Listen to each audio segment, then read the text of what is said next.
வணக்கம். இது உங்கள் ஊடகம், தமிழர்களுக்கான ஊடகம் ஜீவா டுடே.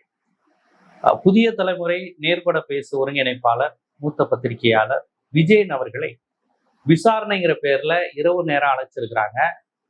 இரவு நேரம் அழைத்ததோடு மட்டுமல்லாமல் வீட்டுக்கு போனவரை இரவு 2 மணிக்கு திருப்பி ஸ்டேஷனுக்கு வர வச்சிருக்கிறாங்க.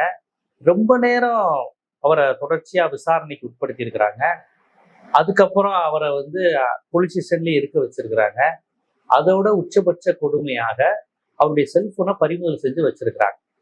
இது 3மே ஹியூமன் ரைட்ஸ் வயலேஷன் தான் நான் பார்க்கிறேன். ஏன்னு கேட்டீங்கன்னா, விஜயன் என்பவர் யார்?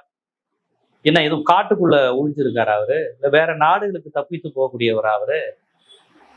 அவர் யாரு? நாடறிந்த ஒரு முகமாக இருக்கக்கூடியவர். அவர் என்ன பண்றாரு, அவர் எங்க இருக்காருங்கிறது புதிய தலைமுறையை பார்த்தாலே நீ கண்டுபிடிச்சிடலாம். ஓ, சோழ இருக்காரா? ஓ, இன்னைக்கு கார்த்திகேயன் பண்றாரு, இன்னைக்கு அவர் பண்றாரான்னு எல்லாருக்கும் தெரியும். இது ஒன்றும் பெரிய விஷயம் கிடையாது. அவரை உடனே நைட்டே வாங்கன்னு சொல்லி, ஏதோ நைட்டோட அவர் ஃபாரின் போறதுக்கு பிளான் பண்ணியிருக்கிற மாதிரி உடனே இங்க வாங்க, அவரு வீடு இல்லாட்டி காலையில ஆபீஸ் வர போறாரு. அவருக்கு சம்மன் அனுப்புறீங்க. சம்மன் அனுப்புனாலே டைம் இருக்கே சார். எனக்கு நீங்க சம்மன் கொடுக்கும்போது நான் திருப்பதிலயோ ஹைதராபாத்லயோ காஷ்மீர்லயோ எங்கேயோ இருந்தா என் வீட்டு முன்னாடி நோட்டீஸ் விட்டு போகலாம். நோட்டீஸை பார்த்துட்டு நான் ரிப்ளை பண்ணலாம். சம்மனுக்கு என் வக்கீல வச்சே நான் திருப்பி ரிப்ளை பண்ணலாம். இப்படி எவ்வளவோ உரிமைகள் உண்டு. சம்மன் அப்படிங்கிறது ஒரு சாதாரண விஷயம் சார். சம்மன்கிறது ஒரு அழைப்பானை. உங்களை விசாரிக்க கூப்பிட்டுருக்காங்க. அந்த விசாரிக்க கூப்பிட்டாலே அது ஒன்றும் பெரிய தப்போ இதோ கிடையாது. இவரு புதிய தலைமுறையில் இருந்தபோது கார்த்திகை செல்வன் அவர்கள் அந்த உடுமலை சங்கர், இந்த கௌசல்யா நடுரோட்ல வச்சு வெட்டிய கொன்னாங்கல்ல சங்கரை, அது தொடர்பாக அவர் நடத்திய விவாதத்தில், அந்த நேர்காணலில், அந்த 4 பேர் பேனல்ல அப்போ வாய் தவறி விட்டுட்டாங்க வார்த்தையை என்ன பண்ணோங்கிறத. அதை ரொம்ப கூர்மையா அவர் கேள்வி போட்டு வாங்கி கொக்கி போட்டு இழுத்துட்டார். சோ அது குறித்து அந்த விவாதம் நடத்தியதும் அந்த கொலை கேஸ்க்கு முக்கிய சாட்சியாக ஆவணமா மாறிடுச்சே. அப்ப அந்த ஊடகவியலாளர் நெறியாளரை கூப்பிடுங்கிறப்ப அவர் போனாரு, உடுமலை கோர்ட்டுக்கு போனாரு. கோர்ட்டுக்கு போய் அவர் சாட்சி சொன்னாரு. இதன் மூலமாக ஒரு ஆணவ கொலை தீர்ப்பே அமைஞ்சிச்சு. அப்ப ஊடக விவாதங்கள், ஊடகவியலாளர்கள்ங்கிறவங்க இப்படி எத்தனையோ விஷயங்கள்ல தப்பு செய்தவர்களை தண்டிக்க காரணமாயிருக்காங்க. நிரபராதிகள் விடுதலை ஆவதற்கு காரணமாக ஊடக விவாதங்கள் இருந்திருக்கு. செய்தியாளர்களுடைய கடும் உழைப்பு இருந்திருக்கு. செய்தியாளர்களிடம் இருக்கக்கூடிய சமூக அக்கறை இருந்திருக்கு. அப்பேற்பட்ட செய்தியாளர்களை நீங்க ஏதோ அந்த விவாதம் நடத்தினதுனாலயோ, அல்லது குறிப்பிட்ட நபரை கூட்டு விவாதம் நடத்தினதுனாலயோ, அல்லது குறிப்பிட்ட நபருடன் தொலைபேசியில் உரையாடியதாலேயோ, அல்லது நேர்ல உரையாடியதாலேயோ வாங்க நீங்க ஸ்டேஷனுக்கு வர வேண்டியது இருக்கும். இது பண்ண என்ன, இது என்ன பெரிய விஷயம்? சம்மன் கூப்பிடுறாங்க, போய் நீங்க விசாரிச்சு அவர் சொல்ல போறாரு. அவரை தெரியுமா? ஆமா தெரியும். போன்ல பேசிருக்கீங்களா? நேர்லயே பேசியிருக்கேன். சரி, ஓகே, என்ன? அவ்வளவுதானே சார். ஏதோ அந்த எம்எல்ஏ கம்ப்ளைண்ட் பண்ணியிருக்காரு, அவர் திருநாவுக்கரசு பண்ணியிருக்கிறாங்க. திருநாவுக்கரசுடன் ஒரு போன் உரையாடினாருங்கிறது ஒரு குற்றச்சாட்டு. இது ஒரு குற்றச்சாட்டே கிடையாது. திருநாவுக்கரசு இதுக்கு முன்னாடி விஜய்க்கு ஆதரவா சர்வே போட்டாரு. அப்ப அதை பற்றி நான் ஒரு வீடியோ போட்டதுக்கு எனக்கு போன் பண்ணி, சார் அப்படிலாம் இல்ல சார், நீங்க என்ன சார் என்னை விமர்சனம் பண்ணி வீடியோ போட்டீங்கன்னே என்று திருநாவுக்கரசு பேசியிருக்காரு. அப்ப அவர் விஜய்க்கு ஆதரவா இருந்தாரு. அதுக்கப்புறம் அண்ணாமலை கட்சி சார்பா விவாதங்கள்ல பேசினாரு. அண்ணாமலை கட்சியின் சார்பாக அண்ணாமலை அவர்கள் மிகப்பெரிய சக்தியா வருவாருன்னு அந்த கட்சியின் சார்பாளராக, அண்ணாமலை ஆதரவாளராக விவாதங்களை கலந்துகிட்டாரு. அந்த விவாதங்கள்ல நானும் கலந்துகிட்டேன். விஜயன் தான் நெறிப்படுத்தினாரு.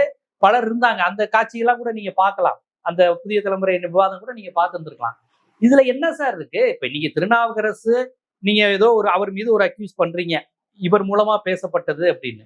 ஆனா திருநாவுக்கரசு பேசின எல்லாருமே ஏதோ குற்றவாளி மாதிரி நைட்டு விசாரிப்போனா என்ன சார் அர்த்தம்? இது என்னன்னா, பார்த்து இருந்துக்கோங்க, விவாதங்கள்ல பார்த்து பேசுங்க, விவாத தலைப்புகள் பார்த்து எடுங்க, விவாத நெறியாளர்களை பார்த்து கேள்வி கேளுங்க, நாங்க எல்லாத்தையும் வாட்ச் பண்றோம் அப்படிங்கிறது சரியான அணுகுமுறை கிடையாது. இது ஜனநாயக தன்மை கிடையாது சார். நக்கீரன் கோபால் சார் யாரு? நக்கீரன் கோபால் சார் யாரு? வீரப்பன்ட்ட போய் பேச்சுவார்த்தை நடத்தினாரு. ராஜ்குமார் கடத்தலுக்கு அவங்களுடைய நக்கீரன் பத்திரிகையினுடைய சேவை அளப்பெரியது. அந்த காட்டுக்குள்ள போனாங்க, சாப்பிட்டாங்க, எல்லாரும் கறி இதெல்லாம் சாப்பிட்டாங்க, பல்வேறு விஷயங்களை பேசினாங்க. ரஜினிகாந்தை பத்தி வீரப்பன் பேசினாரு, ஜெயலலிதாவை பத்தி பேசினாரு, கலைஞரை பத்தி பேசினாரு, ராமதாஸை பத்தி பேசினாரு, தமிழ் கன்னடர் பிரச்சனையை பத்தி பேசினாரு, காவிரி பிரச்சனையை பத்தி பேசினாரு, கன்னட அரசை விமர்சிச்சு பேசினாரு, தமிழ்நாட்டில் உள்ள சில கட்சிகளை விமர்சனம் பண்ணாரு. அவருடன் உட்கார்ந்தது நக்கீரன் கோபால். நக்கீரன் கோபால் இவர் யாரையெல்லாம் விமர்சிச்சாங்களோ அத்தனை அரசியல் கட்சிகளோடு தொடர்புடையவர், பேட்டி எடுத்தவர், அவர்களை பற்றி புலனாய்வு செய்திகளை போட்டவர். இப்ப வீரப்பனோட தொடர்பு இருக்கிறதுனால நீங்க நக்கீரன் கோபாலுங்கிற பத்திரிகையை வந்து வீரப்பன் ஆதரவாளருங்கிற ஒற்றை கோணத்திலேயே பார்ப்பீங்க? அவங்களுக்கு வேற முகங்கள் இல்லையா? பத்திரிகையாளர்களுக்கு பல முகங்கள் உண்டு, பல்வேறு பரிணாமங்கள் உண்டு, எல்லா தரப்பினரிடம் தொடர்பு உண்டு. நக்கீரன் கோபால் நீங்க எடுத்துக்கிட்டா மாவோயிஸ்ட், நக்சல்பாரி, திக, தமிழ் தேசியவாதி, இந்திய தேசியவாதி, பிஜேபி, RSS, பாமக, தமுமுக, யார்ட்டையா ஒருத்தட்ட பேசியிருப்பாங்க பத்திரிகையாளர்கள். 10 வருஷம் கழிச்சு அவங்களுக்கு வந்து தீவிரவாதி நீங்க முத்திர குத்துவீங்க. அவர் உண்மையான தீவிரவாதியா பயங்கரவாதியான்னு தெரியாது. அரசு அவங்களை அப்படி சந்தேகப்படும். உடனே அவருடன் தொடர்பில் 10 வருஷம் தொடர்பில் இருந்த பத்திரிகையாளர்கள்லாம், என்ன அவர் போன்ல உங்க நம்பர் இருக்கு, கான்டாக்ட் நம்பர் இருக்குன்னு கேட்பீங்களா? புரியல. இப்படி இருந்தா நெறியாளர் செய்தியாளர்களே இருக்க முடியாது நாட்டுல. அப்ப செய்தியாளர்கள் என்பவர்கள் அரசு தரும் குறிப்புகளை வெளியிடக்கூடிய ஒருவர்களாக மட்டும் இருந்தாங்கன்னா அது ஜேர்னலிசமே கிடையாது.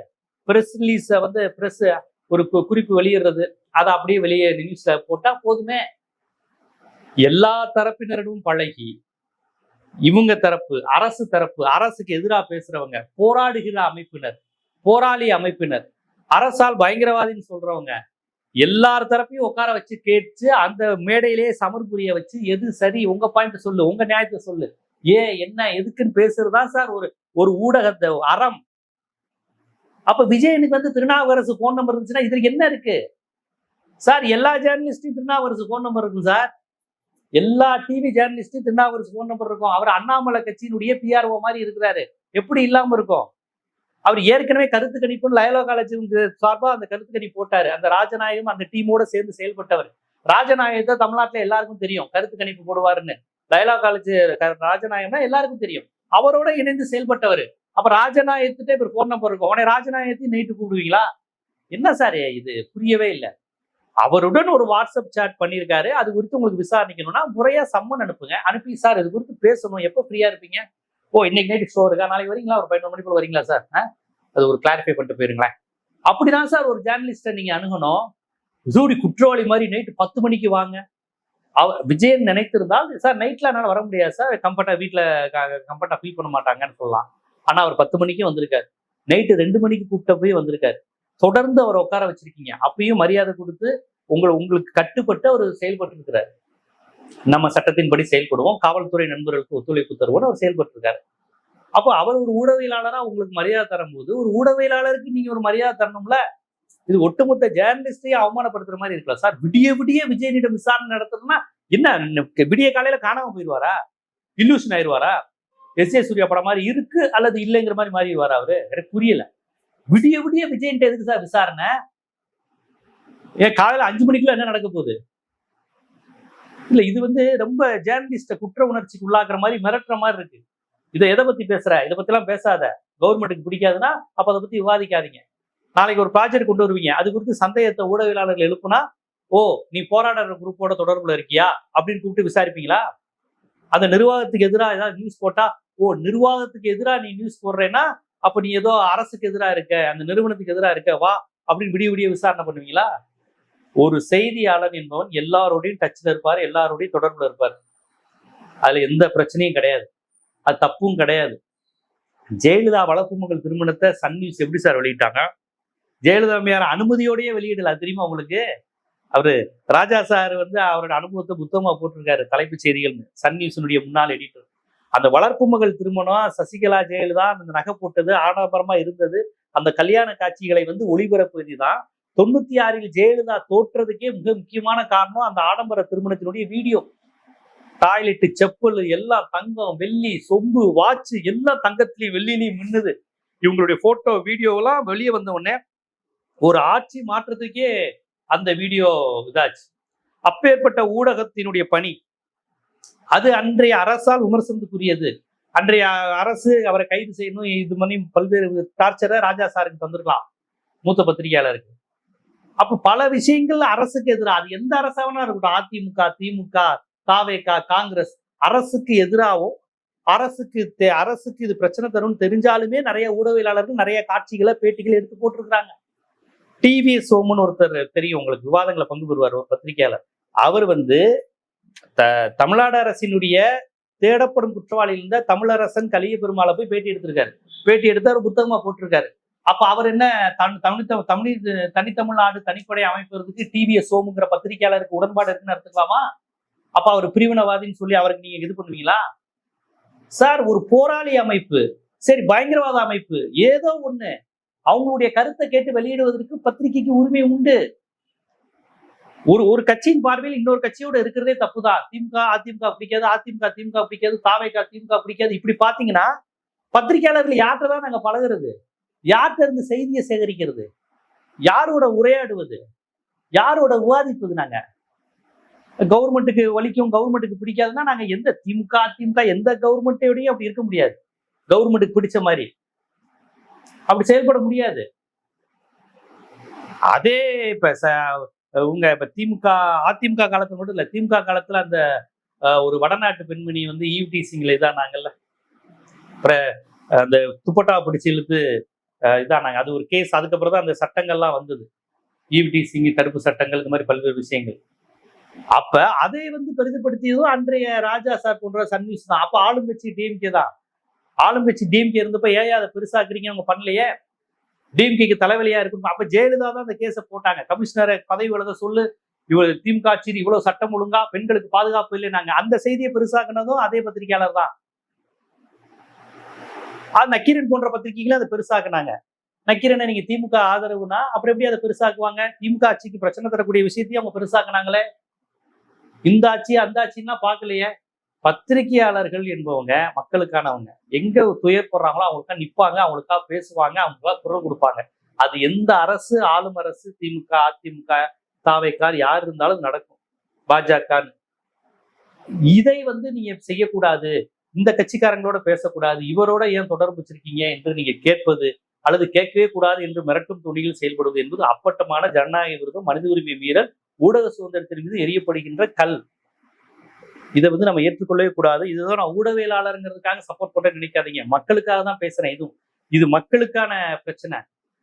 இன்னைக்கு விஜயன், நாளைக்கு யாரு வேணாலும் இருக்கலாம். இப்படி தொடர்ந்து ஜேர்னலிஸ்டுகள் குறிவைக்கப்பட்டாங்கன்னா மக்கள் பிரச்சனைகளே விவாதிக்கப்படாது. கவர்மெண்ட் கோவிக்குன்னு நினைச்சிட்டு மக்கள் பிரச்சனைகள், கரண்ட் பிரச்சனை எதையும் பேசாதீங்கப்பா, கவர்மெண்ட் கோவிச்சுக்கும் ஜேர்னலிஸ்ட் நினைச்சாங்கன்னா எல்லாமே முடிஞ்சிருச்சு.